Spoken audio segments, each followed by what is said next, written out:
अस्सलाम वालेकुम। मेरा नाम जी आतिफ मंसूर है। ਅਸੀਂ ਸੁਲਤਾਨ ਟਰੇਡਰ ਨਾਂ ਤੇ ਕੰਮ ਕਰੇ ਨੇ ਪਿਆ। ਸਾਡੇ ਕੋ ਜਿਤਨਾ ਵੀ ਵੰਡੇ ਨੇ ਖਾਤੇਜਾਤ ਹਨ ਜਾਂ ਆਟੇ ਦੇ ਖਾਤੇਜਾਤ ਹਨ, ਜਿਤਨੇ ਵੀ ਖਾਤੇਜਾਤ ਹੈ ਅਸੀਂ ਪਹਿਲੇ ਉਹਨਾਂ ਮੈਨੂਅਲੀ ਮੈਨੇਜ ਕਰ ਰਹੇ ਹਾਂ। लेकिन उस वास्ते बहुत ज़्यादा मसला बन रहा है इस वास्ते जगह जगह तो उस खाते मेंटेन करने वास्ते। फिर मैं कंटैक्ट किया मकबूल सोल्यूशन ना उन्होंने एक सॉफ्टवेयर बना के दिता। उस सॉफ्टवेयर के तहत जितना कुछ भी मेरा बिजनेस है मैं उस ऑनलाइन कर देता और एक ही पेज पे गिन के आया।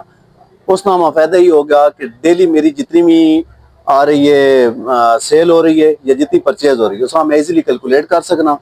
उस तो बाद मंथली जितने भी मेरा लॉस है या प्रॉफिट है उस मैं कैलकुलेट कर सकना।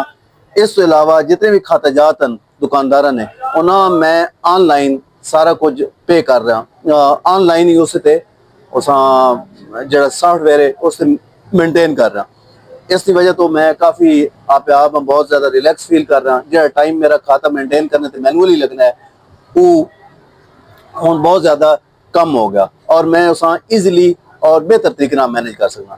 मेरा तो भी मशवरा ये है कि अपने कारोबार डिजिटलाइज करो, मकबूल सोल्यूशन ते जाओ और उन्होंने कोई सॉफ्टवेयर लो तां जे तुसी भी अपने जो खातेजात हैं उन्होंने अच्छे तरीके नाल मेनटेन कर सको। शुक्रिया।